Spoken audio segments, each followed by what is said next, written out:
सद्गुरुदेव जय पद शरणों श्रेयस रूप चरणों शरणों जय सद्गुरु।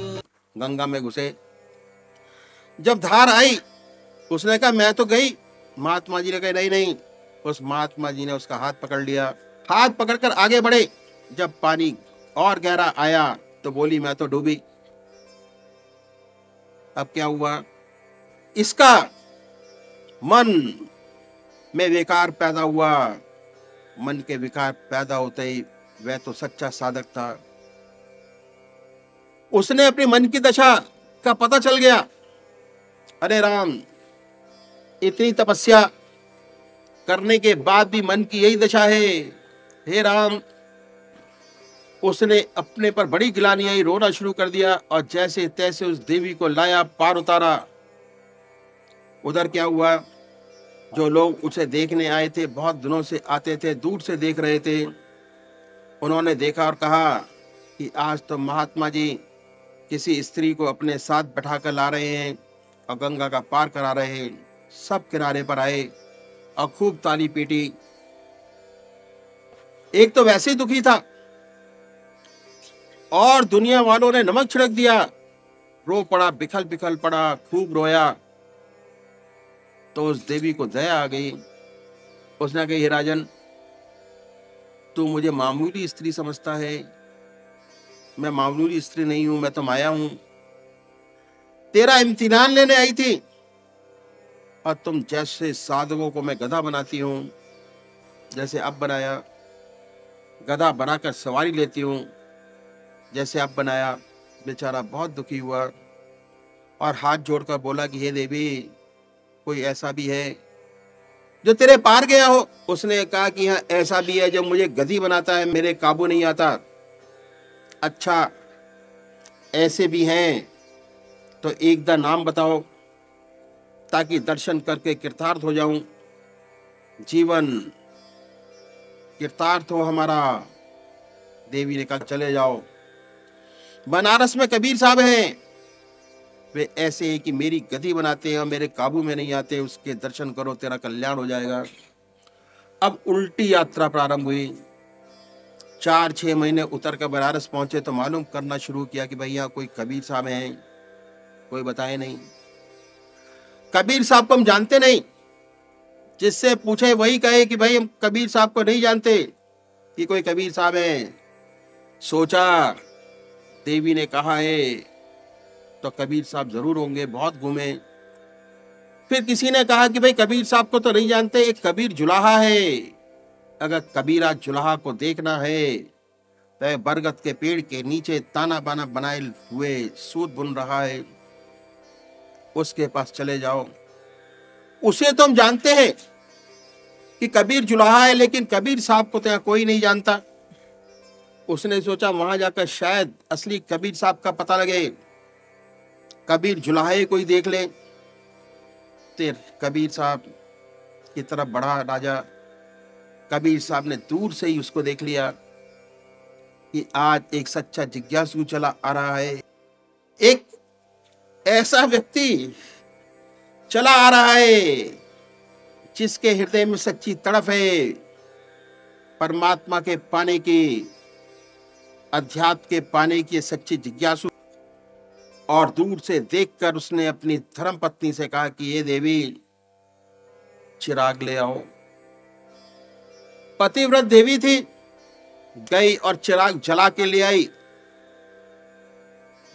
जब तक ये गया वह चिराग भी पहुंच गया और कबीर साहब ने चिराग लेकर ढूंढना शुरू किया, कभी ताने में, कभी बाने में, पसीने पसीने हो रहे हैं, ढूंढ रहे हैं।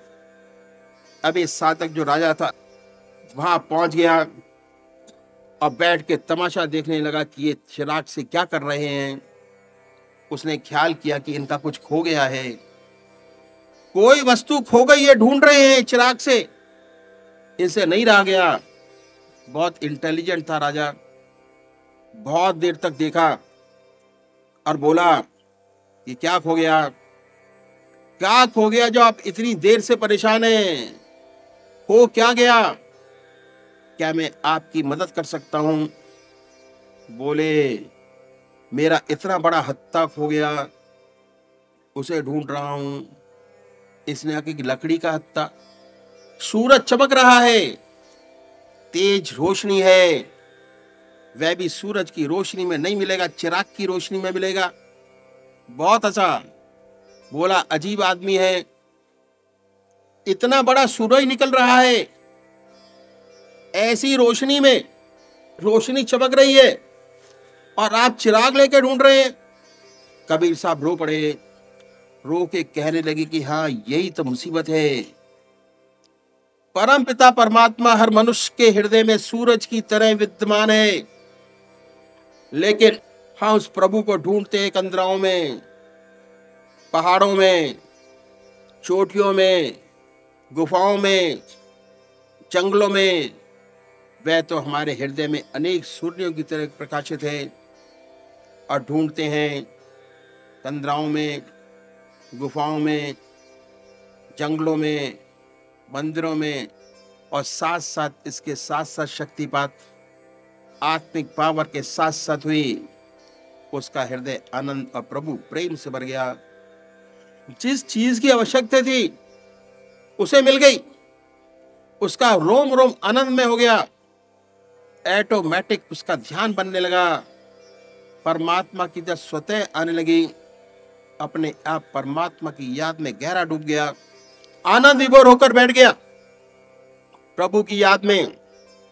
वह और उसकी धर्मपत्नी अपना काम फिर करने लगे, सूत बुनने लगे। थोड़ी देर में एक गधी घूमती हुई आई, चढ़ती हुई उधर से निकल गई और उस गधी ने कबीर साहब का जो ताना बाना था, एक कोने में जाकर लात मारी, उनके ताने बाने को तोड़ दिया। जब तार टूट गए, कबीर साहब थोड़े दौड़े दौड़े गए, चक चक करके गधी को अलग किया, एक एक तागा बांधा और बांधने के बाद फिर बिनने लगे। थोड़ी देर बाद वो गधी दूसरी जगह गई और वहां उसे लत्ती झाड़ दी, सारे तार तोड़ दिए। कबीर साहब भागे भागे गए, चक चक करके उसे हटाया, एक एक करके धागा बांधा, फिर बिनने लगे। 5-6 बार में गधी आई, तागे तोड़े, चक चक करके उसे अलग कर दिया, फिर बुनने लगे।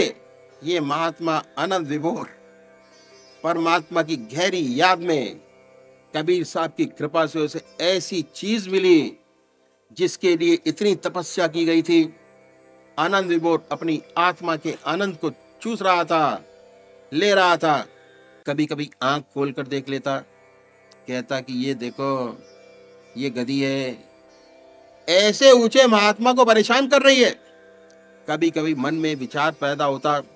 और एक बार क्या हुआ, ये जो महात्मा जब बैठे ध्यान अवस्थित थे, अपने आत्मा के आनंद को ले रहे थे,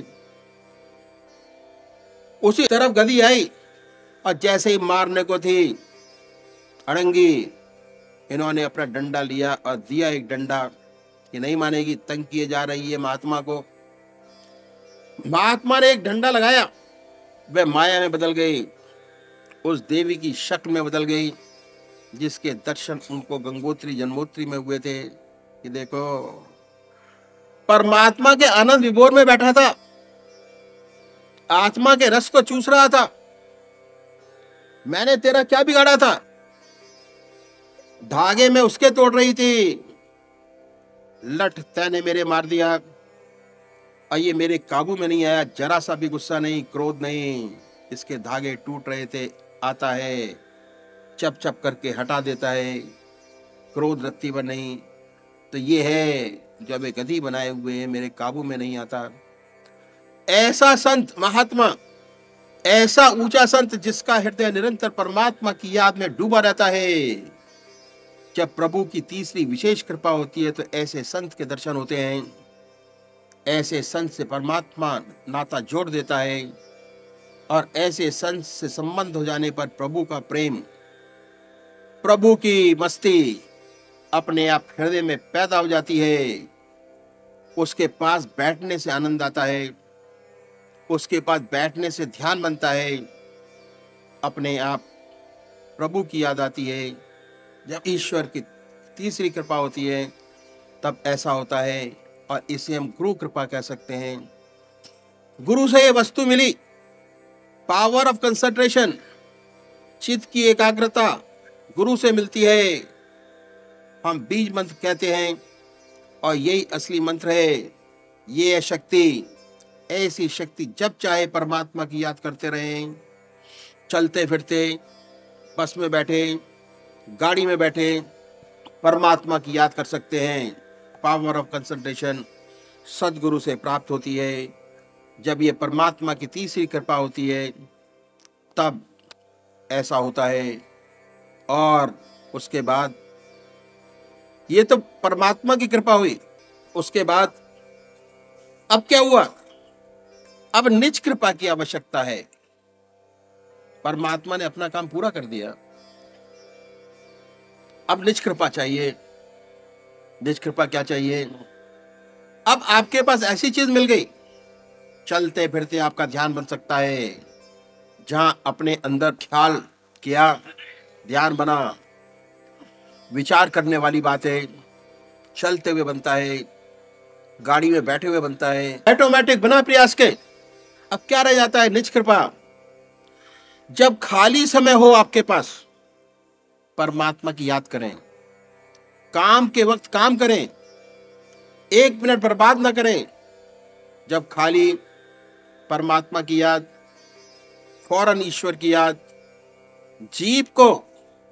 जीभ की नोक को तालुए से लगाइए और ईश्वर की याद में डूब जाइए। जब वो खाली समय परमात्मा को दें, धीरे धीरे एक समय आता है, समय परमात्मा की याद में बढ़ता चला जाता है।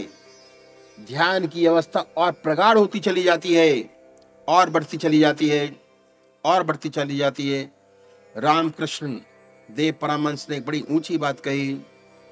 कहा करते थे कि समुद्र की सतह पर एक प्रकार की सीपी होती है जो तैरती रहती है, मुंह खोले तैरती रहती है। अब स्वाति नक्षत्र की बूंद उस सीपी में पड़ जाती है, तब वह मुंह बंद करके समुद्र की तल में चली जाती है। और जब तक मुंह नहीं खोलती, जब तक वह मोती ना बन जाए। यही सच्चा साधक है। जब चित्त की एकाग्रता हासिल हो जाए, प्रभु की कृपा से, गुरु की कृपा से, खाली समय तब परमात्मा को दें। जब भी काम ना हो तब ईश्वर की याद करें, ध्यान करें, और तब तक मुंह ना खोलें जब तक सच्चा ज्ञान आपको हासिल ना हो जाए। जब तक 24 घंटे का ध्यान न बनने लगे, चलते फिरते, खाते पीते, सोते जागते, जब तक ध्यान न बने तब तक बीज मंत्र, जब तक बीज मंत्र कीलक मंत्र ना हो जाए, कीलक मंत्र शक्ति मंत्र ना हो जाए, बदल जाए। ये बीज मंत्र मिला गुरु से, ऐसी शक्ति मिली। आप खाली समय परमात्मा को देते हैं, उसकी याद करते हैं, धीरे धीरे याददाश्त बढ़ती चली जाती है। इसकी मेमोरी याद करने की हमारे मस्तिष्क पर इम्प्रिंट होती चली जाती है, बढ़ती चली जाती है। उसकी मेमोरी के छेद हमारे दिमाग को बढ़ता चला जाता है। हमारा मस्तिष्क एक स्पंज की तरह है, सैकड़ों छोटी छोटी नसों से बना हुआ है। करोड़ों नसें हैं, उसमें छेद हैं, जिसका गहरा असर पड़ता है। उसकी मेमोरी हमारे माइंड में इम्प्रिंट हो जाती है। बचपन की सारी बातें हमें याद नहीं, लेकिन कोई कोई बात हमें याद है, क्योंकि उस इवेंट का हमारे हृदय पर बड़ा गहरा असर पड़ा, इसलिए हमें याद है। अब हम परमात्मा की याद करते हैं, हृदय से, दिल से याद करते हैं, बड़े प्यार से याद करते हैं, हृदय से याद करते हैं। उसके बाद अमृत रस की वर्षा होती है। कबीर साहब ने इसका बड़ा सुंदर दिग्दर्शन किया है। वह बड़े पढ़े लिखे थे, लोग थे। इस अनुभव को बड़े सुंदर शब्दों में दर्शाया है, बड़ी सुंदर भाषा में कहा है कि चुअत अमीरस भरत ताल, जहाँ शब्द उठा तस्मानी हो। चुअत अमीरस जा भरत ताल, जा शब्द उठत आसमानियो, सूरत समानी सिंध में नई कुछ जात बखानी हो। अमृत रस की वर्षा होती है। कैसे होती है? इक्वल इंटरवल पर, 1 मिनट के बाद एक बूंद गिरी तो दूसरे मिनट के बाद दूसरी, तीसरी के बाद तीसरी, कमर के हिस्से में बताते हैं आके गिरती है। और जब वह बूंदे गिरती है, इसका आनंद उसमें जो आता है कि शरीर का रोंगटा खड़ा हो जाता है, शरीर प्रकाश रोशनी से भर जाता है। इतना आनंद आता है, दुनिया के किसी विषय में वह आनंद नहीं है, उसका अंश मात्र भी नहीं है जितना आनंद आता है। इसे हम भोग जनित आनंद कह सकते हैं। शंकराचार्य जी महाराज ने कहा कि अमृत रस की वर्षा होती है, अग्नि प्रकट होती है। लोग हंसते हैं कि अमृत बरसे और अग्नि पैदा हो, यह प्रकाश रोशनी पैदा होती है, सारा शरीर भर जाता है रोशनी से। चुअत अमीरस भरत ताल, ताल के साथ इक्वल इंटरवल, एक बूंद गिरी 1 मिनट बाद तो दूसरी, दूसरे मिनट बाद तीसरी, तीसरे मिनट के बाद। चुअत अमीरस भरत ताल, जा शब्द उठा तस्मानी हो।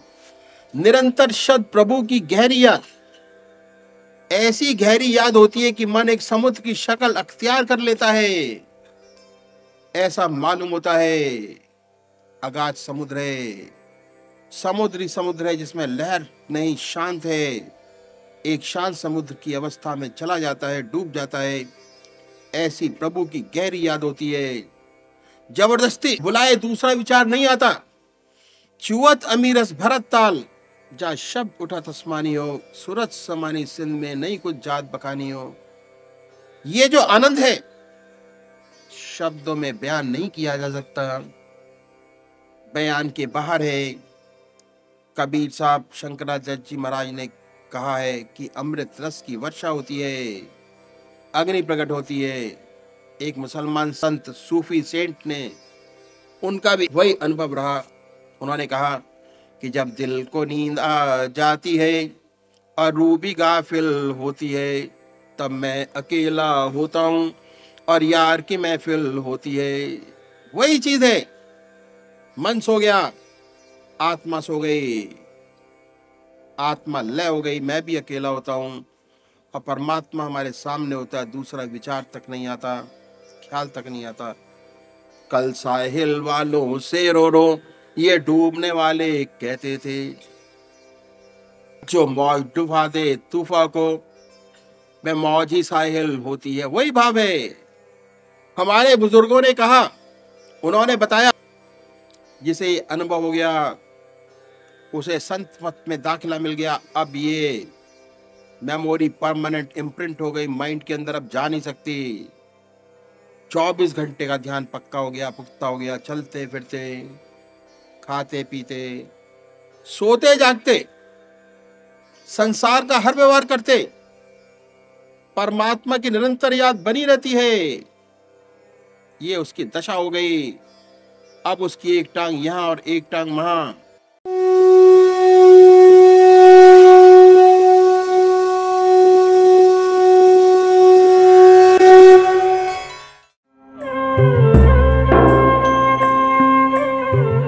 ध्यान योग के कार्यक्रम आनंद योग से निशुल्क जुड़ने के लिए संपर्क करें 9810239677।